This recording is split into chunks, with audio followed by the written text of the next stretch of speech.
6 days into Israel and Iran's war, the world is waiting to see if US President Donald Trump will officially get involved. But the president is keeping them guessing. When asked whether he will join Israel in striking Iranian nuclear facilities, Trump's response appeared deliberately ambiguous.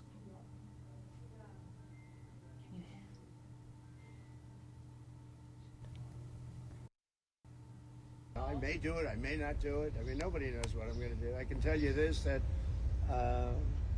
Iran's got a lot of trouble, and they want to negotiate.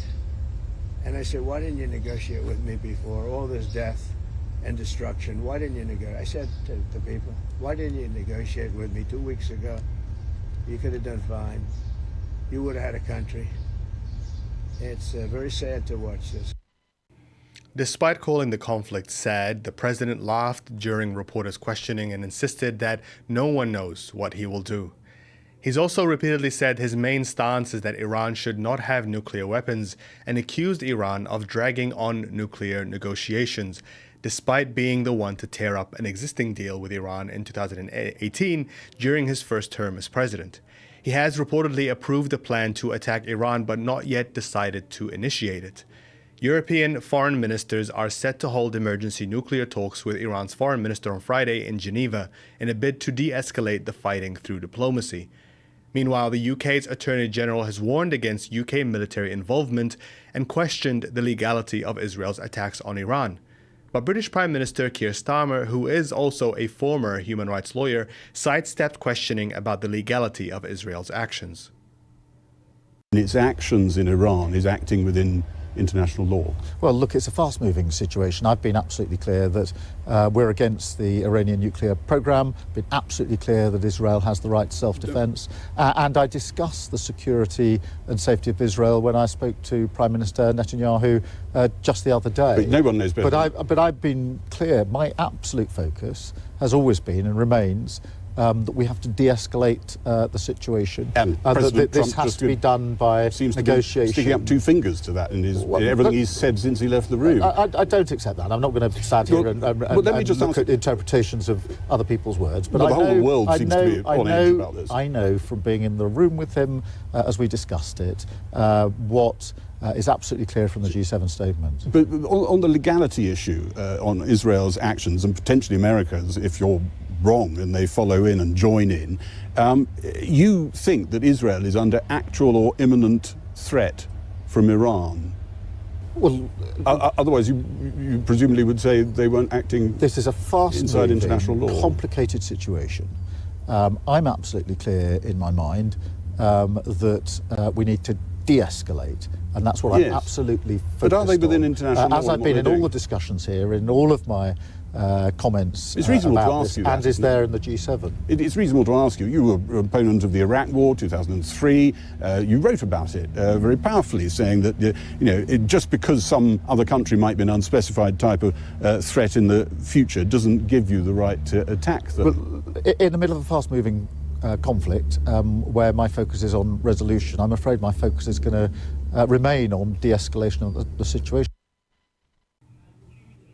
Iran fired a wave of missiles at Israel this morning, hitting one of the largest hospitals in the southern city of Beersheba. The strikes caused extensive damage to several buildings and injured at least 240 people. Israeli attacks across Iran also continued, targeting civilian and residential areas as well as nuclear facilities. At least 639 Iranians have died in Israeli attacks, and over 1,300 have been injured. 24 Israelis have been killed by Iranian attacks, and many have fled their homes, with footage showing people sheltering in underground car parks. Israel's Defense Minister Israel Katz visited the site of the bombed hospital today, where he told reporters that killing Iran's supreme leader was now part of Israel's war plans.